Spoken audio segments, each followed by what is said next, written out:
기도하고 말씀 나누도록 하겠습니다. 참 주신 하나님 감사드립니다.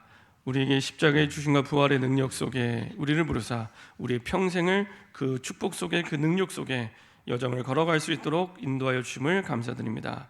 우리의 항상 시작이 사도행전 13장의 말씀처럼 아버지 하나님 시작이 되게 하시고 진행이 되게 하시고 인도받을 수 있도록 나의 인생의 주권을 내려놓고 성령 인도받는 새로운 시작이 되게 하여 주옵소서. 알게 모르게 내가 주인되어 살아가게 만드는 모든 불신앙과 흑암이 결박되게 하시고 하나님의 나라와 축복 속에 성령 인도받는 주역으로 설 수 있도록 하나님의 계획을 깨닫고 하나님의 뜻을 붙잡은 주인공 될 수 있도록 주님 인도하여 주옵소서. 감사드리며 주 예수 그리스도의 이름으로 기도합니다. 아멘.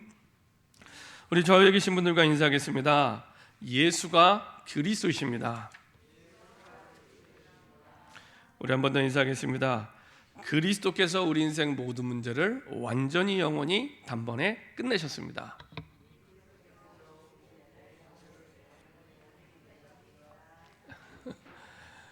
우리 한 번 더 인사드리겠습니다. 날마다 부활절입니다.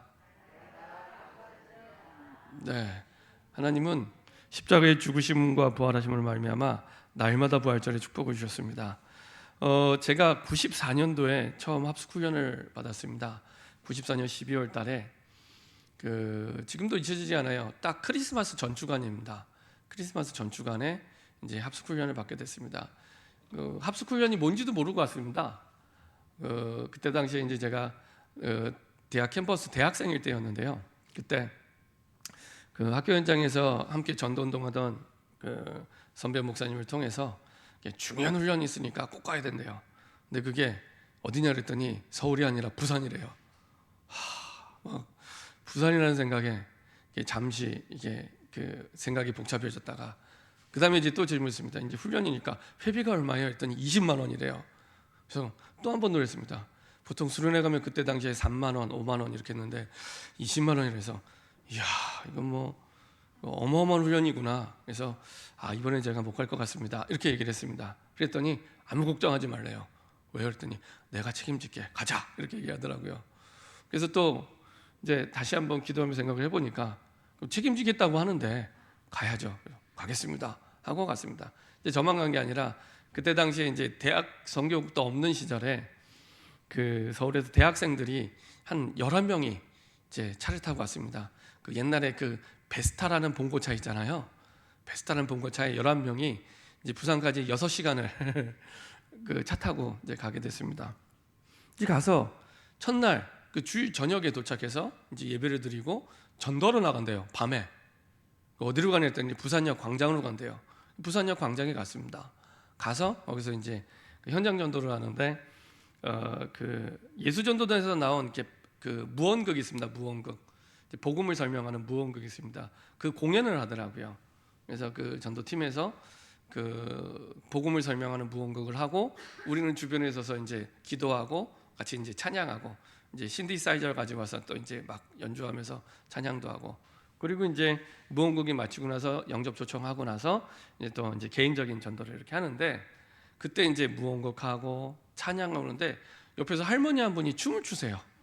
할머니 한 분이 막 춤추면서 같이 막 찬양 따라하고 알고 봤더니 이게 부산인만을 교회 그 집사님인지 권사님인지 아마 그랬던 것 같아요. 근데 이분이 연세가 몇 세냐? 89세.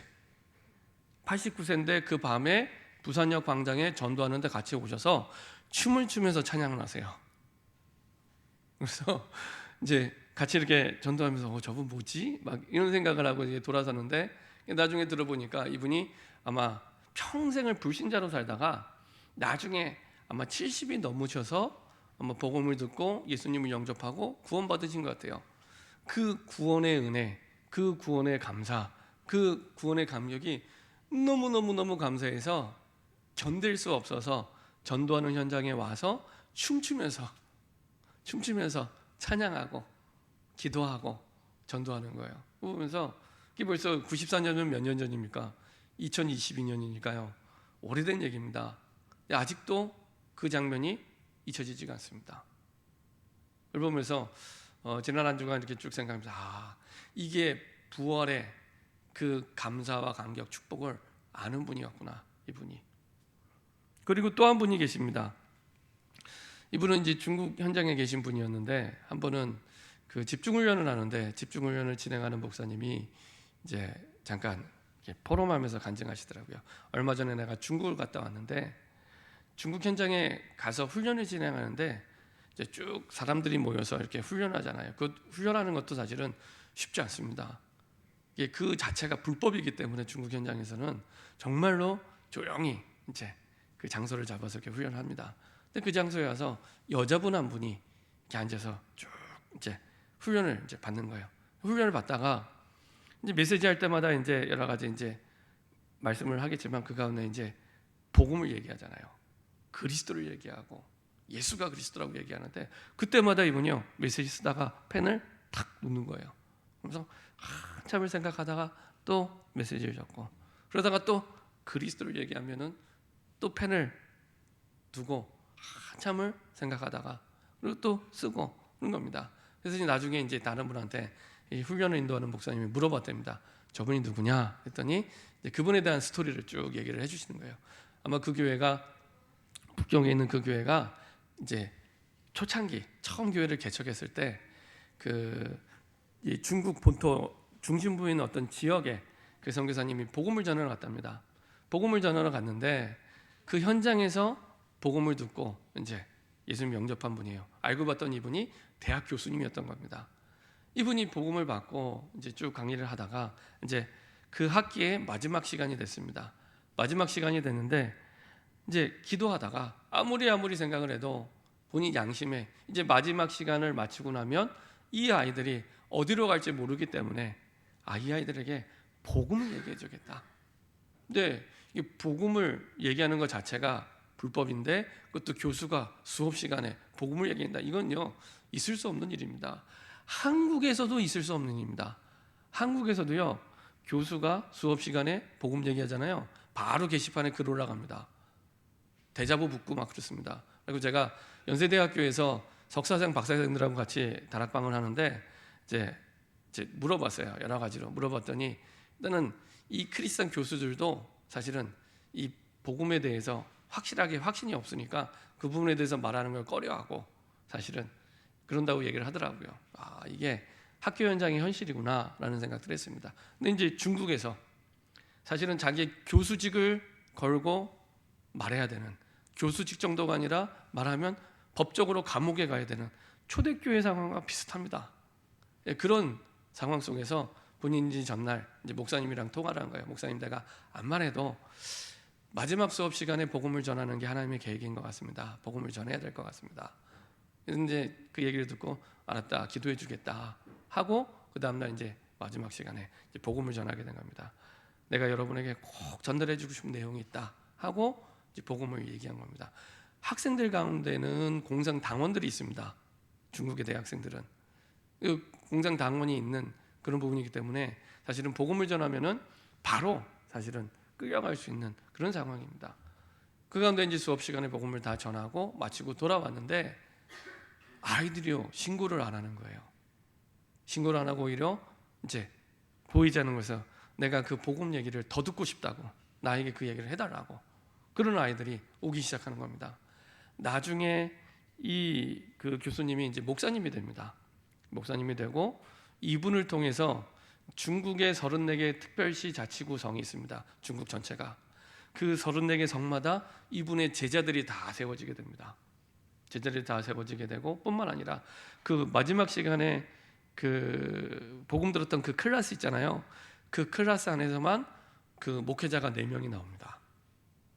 그러면서 참 하나님이 주시는 그 언약 따라서 인도받을 때 절대 손해 안 보게 하시는구나. 정확하게 하나님의 말씀 따라 생명을 살리고 그리고 하나님 하시는 그 계획 따라 인도하시는구나. 저 그 보면서도 이게 부활의 능력이구나. 이게 재창조의 역사구나. 부활이라는 게 뭡니까? 죽은 자를 살리는 겁니다. 죽은 자를 살리는 능력.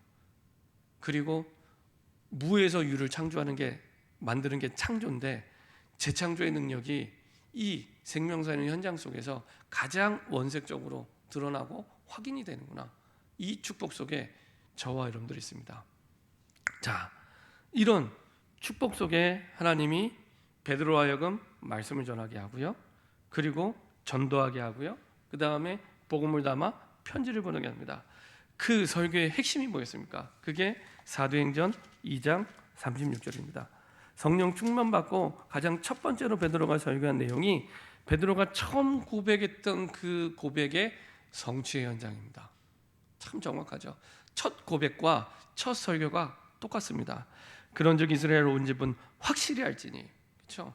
자기를 죽이려고 하는 사람 앞에서 확실히 알지니, 확신이 있다는 얘기죠. 너희가 십자가에 못 박은 이 예수를 하나님이 주와 그리스도가 되게 하셨느니라. 이 말씀을 듣고 자기를 죽이려던 사람들 뿐만 아니라 그때 당시에 예루살렘의 인구가 5만에서 6만이었는데 3천 명이 회개하고 돌아오고 세례를 받습니다. 특별하고 대단한 복음이 아니라 우리가 너무나 잘 아는 그 복음, 너무나 잘 안다고 생각하는 그 복음이 확신이 있을 때 이런 역사와 응답이 일어나게 됩니다.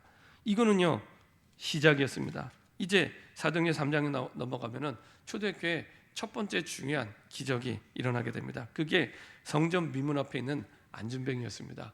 굉장히 의미가 있습니다. 단순히 안전뱅이가 아니라 성전 미문 앞 안전뱅이는 예루살렘에 사는 모든 사람이 다 아는 사람. 왜냐? 하나님의 계획은 안전뱅이가 아닙니다. 안전뱅이뿐만 아니라 안전뱅이가 전도의 문이 돼서 예루살렘 전체가 살아나기를 원하시는 겁니다. 이게 사도행전 1장 8절의 언약의 성취입니다. 그렇죠? 예루살렘과 온 유대와 사마리아와 땅끝까지 하나님은 철저하게 처음부터 끝까지 사도행전 1장 8절의 언약 따라 모든 것을 인도하십니다. 그래서 예루살렘 전체를 두고 하나님 보실 때 가장 중요한 전도의 문이 누구였냐? 안전뱅이였습니다. 그래서 평상시와 똑같이 모든 사람이 보는 안전뱅이, 근데 그 안전뱅이의 근본적인 문제를 누구도 해결하지 못했습니다.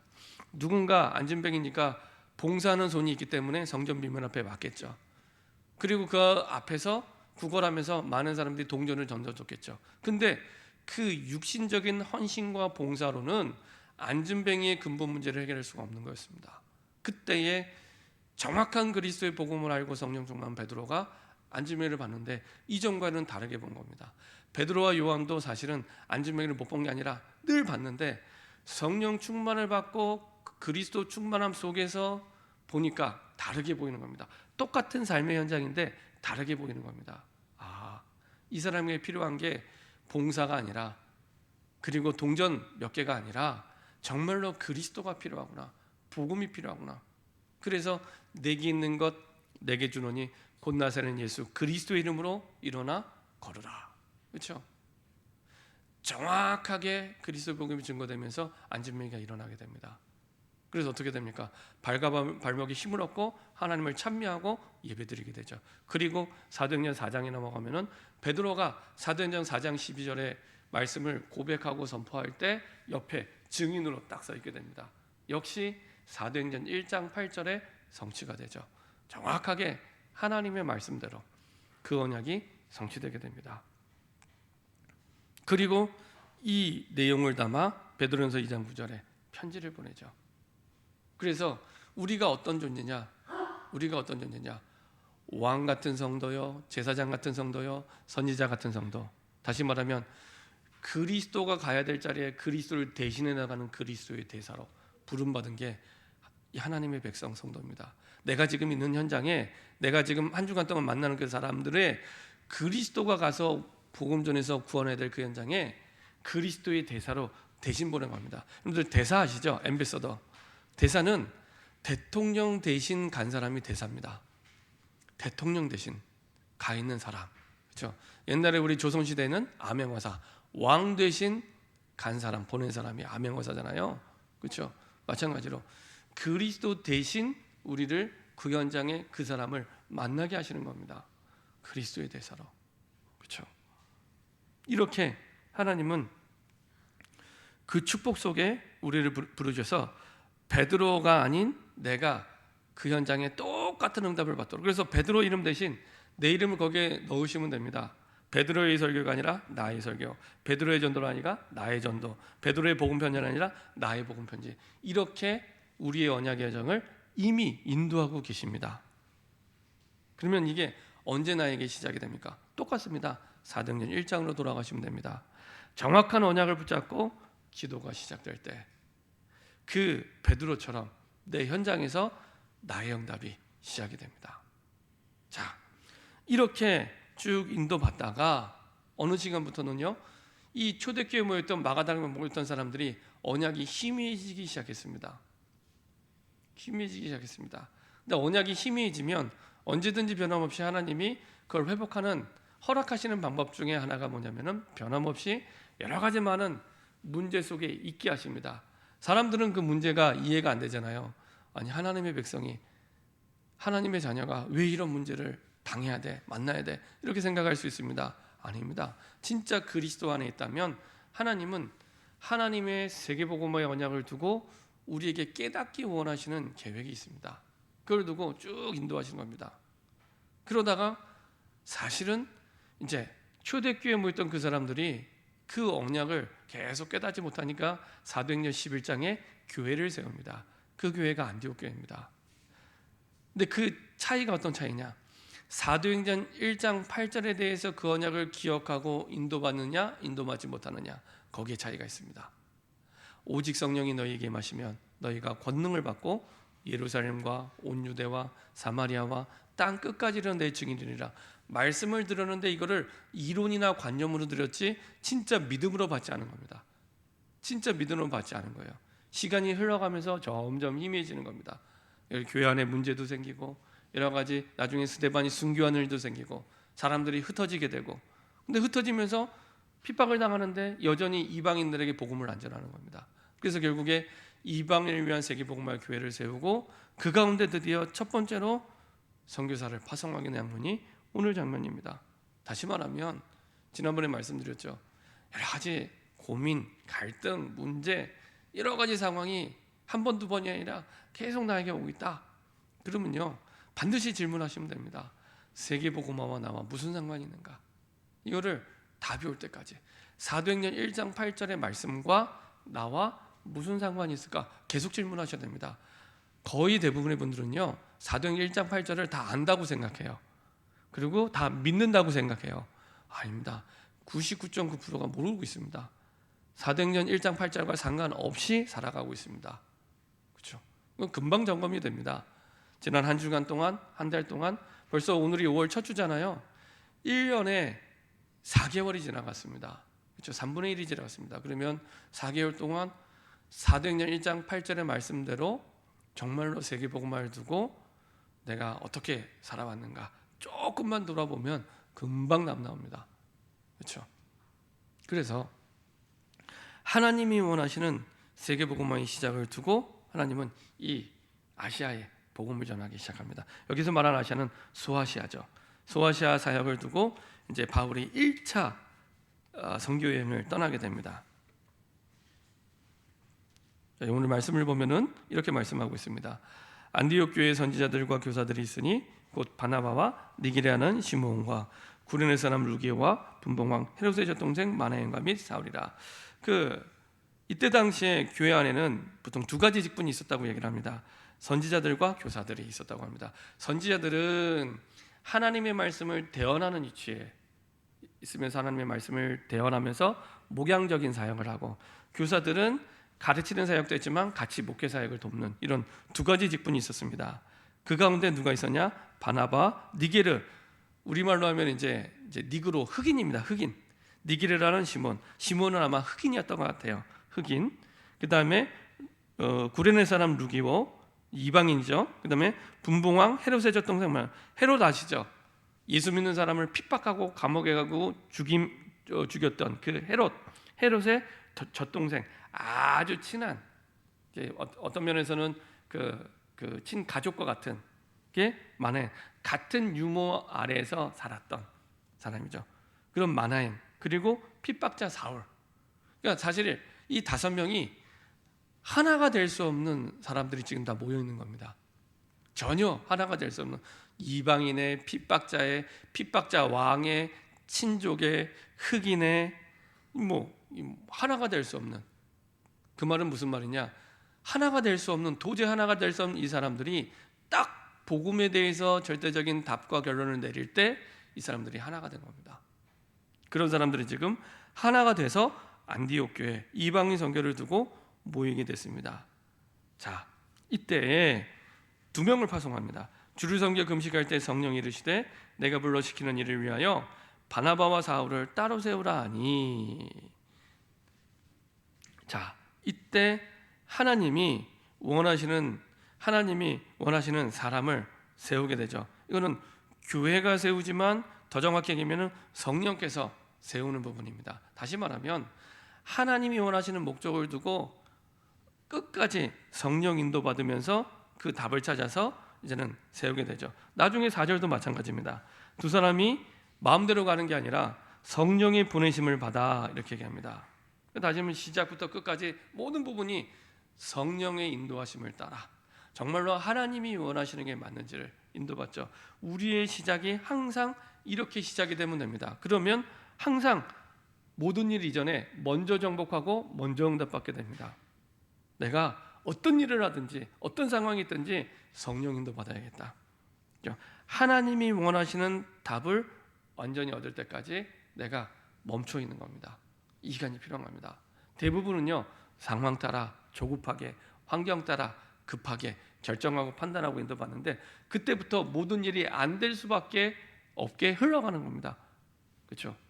하나님이 정말 원하시는 답을 얻을 때까지입니다. 그때까지 가만히 계시면 됩니다. 시계도요, 가만히 있으면 하루에 2번은 맞습니다. 시계도 가만히 있으면 하루에 2번 맞는데 계속 막 움직이면은 그 하루에 2번 맞는 것도 안 맞게 돼요. 그러니까 차라리 가만히 있는 게 낫습니다. 하나님이 주신 답에 대한 확신이 없으면 가만히 있는 게 훨씬 낫습니다. 그래서 하나님이 원하시는 답을 얻을 때까지 내가 몸부림치는 게 필요합니다. 막 시달리라는 얘기가 아니라 하나님이 원하는 답을 찾아 말씀 속에서 묵상하고 정리하고 기도하시면 됩니다. 그러면요, 내가 어떤 장소에 누구를 통해서 어떤 일을 해야 될지 이게요 나오기 시작합니다. 구체적으로 하나님이 원하시는 장소, 사람, 일이 확정이 되기 시작합니다. 그리고 나서 우리의 일을 하는 겁니다. 학생들은 학업을, 직장인들은 직업을, 산업을, 사업을 그렇게 하시면 됩니다. 우리의 모든 일들도 그렇게 하시면 됩니다. 교회에서 내가 맡은 직분이 있잖아요. 거기에 대해서 하나님이 원하시는 계획이 뭔지, 그렇죠? 오늘부터 여전도회 남성교회 모임이 되는데요. 하나님이 원하시는 뭔지 그거 올 때까지, 그거 오는 만큼만 움직이고 인도받으면 됩니다. 그렇죠? 자, 이렇게 성령 인도 받을 때 나머지는 하나님이 완벽하게 책임지고 인도하십니다. 하나님이 하게 하시기 때문에 이게 바울과 바나바의 1차 전도 여행의 시작이었습니다. 근데 이게 선교의 시작일 뿐만 아니라 모든 일이 이렇게 시작하시면 됩니다. 자, 그리고 나서 두 번째 하나님이 하신 사역이 뭐냐? 12장 5절부터 이 13장 5절부터 12절까지 하신 내용인데요. 특별히 악한 영의 세계를 먼저 정복하게 하십니다. 그 말은 일이 중요한 게 아니라 일 이전에 영적 승리부터 먼저 하나님이 하게 하십니다. 그래서 이 현장에 무속인 거짓 선지자를 먼저 흑암을 꺾고 그리고 나서 총독을 살리게 되죠. 자, 이렇게 그 현장에 흑암을 꺾게 하시고 그 다음에 하나님 인도하시죠. 특별히 여기서 확인할 것은 7절에 하나님이 예비된 사람 총독이 어떤 반응을 보였냐? 총독 서기오 바울과 함께 있으니 서기오 바울은 지혜 있는 사람이라 바나바와 사울 불러 하나님의 말씀을 듣고자 하더라. 이런 사람이 반드시 준비되어 있습니다. 성령 인도 받는 그 현장에 하나님의 말씀을 듣고자 하는. 근데 그 뒤에 보세요. 이제 사울이 성령이 충만해서 이것을 방해했던 그 거짓 선지자에게 했던 말입니다. 이르되 모두 거짓과 악행이 가득한 자여 마귀의 자식이여 모든 의의 원수여 할 수 있는 저주를 다 퍼부어 줬죠. 그러면 뭐라고 했냐? 주의 바른 길을 굽게 하기를 그치지 아니하겠느냐. 반대로 얘기하면은 하나님이 가장 기뻐하신 것은 그 생명을 살리기에 하나님의 말씀을 듣게 하는 겁니다. 반대로 하나님의 말씀을 듣는 걸 방해하는 게 가장 악한 일이요, 가장 사실은 하나님 할 때 의의 원수로 행하는 거요, 거짓으로 행하는 거요, 바른 길을 굽게 하는 겁니다. 그렇죠? 이게 멀리 있다고 생각하십니까? 아닙니다. 우리의 우선순위에서 말씀 듣는 걸 놓치는 그 상황, 모든 일들이 그렇습니다. 예를 들면은 부모가요, 토요일날 우리가 신학원을 하잖아요. 신학원을 하는데 신학원보다 내가 우리 자녀들을 조금이라도 더 배우게 하려고 학원을 보낸다. 그러면은 요 상황이 되는 겁니다. 하나님의 말씀보다. 그렇죠? 그 부분 하나님의 말씀을 못 듣게 하는 거죠. 못 듣는 상황으로 인도하는 겁니다. 우리는 좋은 방향으로 부모가 인도한다고 말은 하지만 완전히 이렇게 되는 겁니다. 모든 거짓과 악행 가득하고 의의 원수여 주의 바른길 굳게 하는 하나님의 말씀을 막는, 그렇죠? 우리도 모르게 좋은 일 한다고 하면서 그렇게 되면 이런 길로 가게 되는 겁니다. 그렇죠? 이만큼 하나님은 하나님의 말씀을 전달하는 그 현장 사역을 가장 소중하게 생각합니다. 가장 중요하게 생각합니다. 자, 이 일을 두고 영적인 승리부터. 그때 하나님은 모든 응답의 문을 여시는데요. 특별히 이제 이 현장을 넘어 나중에 사도행 16장에 가게 되면은 그 마게도냐 첫 성에 들어가게 되는데 그 이전에 이제 문이 막히게 됩니다. 그 문이 막혔을 때도 성령 인도 받는 가운데 하나님은 그 막히는 것이 사실은 무너지거나 망하는 게 아니라 완전히 새로운 축복의 전환점이 되게 하십니다. 성령 인도 받는 게 이만큼 중요합니다. 그렇죠? 보통 사람들은 문이 막히면 끝났다, 안 된다, 못한다, 할 수 없다라고 생각을 하는데 그게 아니라 성령 인도 받을 때 사실은 하나님이 어떻게 인도하시냐, 그 부분이요, 막혔을 때가 가장 중요한 하나님의 축복의 전환점이 됩니다. 그래서 사실은 드로아의 밤이라고 하죠. 드로아의 전환점이 되고 그리고 나서 마게도나 첫성 빌보 지역으로 들어가게 됩니다. 그러면서 이제 그 이후에 2차 전도 여행이 시작이 되게 되죠. 이만큼 성령 인도받는 모든 부분들은 막혀도 괜찮고 진행돼도 괜찮습니다. 모든 것을 하나님이 완전히 책임지고 인도하십니다. 그래서 성령 인도받다가 막혔다, 이때는요, 내 인생에 하나님의 가장 원하시는 것을 찾을 시간입니다. 그렇죠? 막힌 게 전혀 문제가 아닙니다. 우리는 막혔다고 하면 문제로 생각하잖아요. 아닙니다. 내가 진짜 성령 인도 받고 있는가, 이걸 첫 번째로 확인하시면 되고요. 두 번째, 진짜 성령 인도 받는다면 반드시 내 인생에 하나님이 가장 원하시는 것을 찾을 때입니다. 결론입니다.